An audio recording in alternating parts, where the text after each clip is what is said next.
धनंजय मुंडेंनी मंत्रिपदाचा राजीनामा दिल्यानंतरही त्यांच्या अडचणी कमी होण्याचं नाव घेत नाहीये। कारण मंत्रिपदावरून पायउतार झालेल्या मुंडेंच्या विरोधात आता विरोधकांनी नव्यानं रणशिंग फुंकल्याचं पाहायला मिळतंय।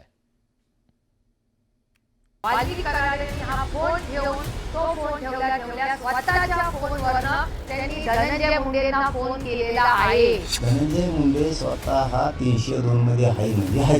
खंडणीची एक बैठक सातपुडा या त्यांच्या निवासस्थानी झालं। ते काहीतरी पुरावे असल्याशिवाय बोलणार नाही। तसं जर असेल तर त्यांना सहआरोपी केलं पाहिजे। धनंजय मुंडेंनी मंत्रिपदाचा राजीनामा दिल्यानंतर आता विरोधकांनी केलेली ही नवी मागणी। संतोष देशमुख यांच्या हत्येचं क्रौर्य समोर आल्यानंतर सारा महाराष्ट्र हादरलाय। त्यानंतर आता विरोधक मुंडेंना देशमुख हत्या प्रकरणात सहआरोपी करण्याची मागणी करतायत। वाल्मिक कराड आणि धनंजय मुंडेंचे घनिष्ठ संबंध होते, तर धनंजय मुंडेंच्या बंगल्यावर वाल्मिक कराड आणि साथीदारांनी खंडणीसाठी एक बैठक घेतल्याचा आरोप राष्ट्रवादी काँग्रेस शरद पवार पक्षाचे नेते संदीप क्षीरसागरांनी केलाय। तर भाजप नेते सुरेश धस यांनीही धनंजय मुंडेंना सहआरोपी करण्याची मागणी केली आहे।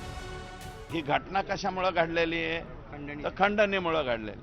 तर खंडणीची एक बैठक सातपुडा ह्या त्यांच्या निवासस्थानी झालं। हे बघा, जर ही खंडणीची जे धस अण्णा बोलले आहेत, मी बघितलं नाही पण आपल्याच माध्यमातून मला कळतंय, ते काहीतरी पुरावे असल्याशिवाय बोलणार नाही। तसं जर असेल तर त्यांना सहआरोपी केलं पाहिजे। महाविकास आघाडीनं सुरेश धस आणि अंजली दमानी यांनी दिलेल्या पुराव्यांचा आधार घेत धनंजय मुंडेंविरोधात फास आवळल्याचं दिसतंय। संतोष देशमुखांच्या हत्येनंतर कराडनं मुंडेंशी संवाद साधल्याचा आरोप सुप्रिया सुळे आणि रोहित पवारांनी केलाय। क्रूर हत्या चालली होती तेव्हा यांनी फोन व्हिडिओ कॉल हे वाल्मिक कराडांना केलेले आहेत। वाल्मिक कराडांनी हा फोन ठेवून तो फोन ठेवल्या स्वतःच्या फोनवरनं त्यांनी धनंजय मुंडेंना फोन केलेला आहे। हे मी आरोप करत नाहीये, हा फॅक्च्युअल सिच्युएशन आहे जी सुरेश धस, अंजली दमानी आणि सगळ्या चॅनल्सनी दाखवलेली आहे। धनंजय मुंडेंना सुद्धा सहआरोपी केलं पाहिजे, कारण का भाजपच्याच एका आमदारांनी सांगितलं होतं की जे पैसे एक्स्ट्रॉशन एका कंपनीकडनं केलं गेलं आणि ह्याची सगळी मुळं तिथूनच सुरुवात होतात। ते एक्स्ट्रॉशन आणि त्या पद्धतीची बैठक कुठं झाली असेल तर धनंजय मुंडेंच्या घरी झाली होती।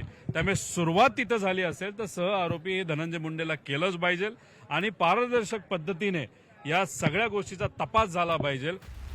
मराठा आंदोलक मनोज जरांगेंनी तर मुंडे हे हत्या प्रकरणातील आरोपी असल्याचं सांगत त्यांच्यावर कठोर कारवाईची मागणी केली आहे। धनंजय मुंडे स्वतः 302 मध्ये आहे म्हणजे आहे।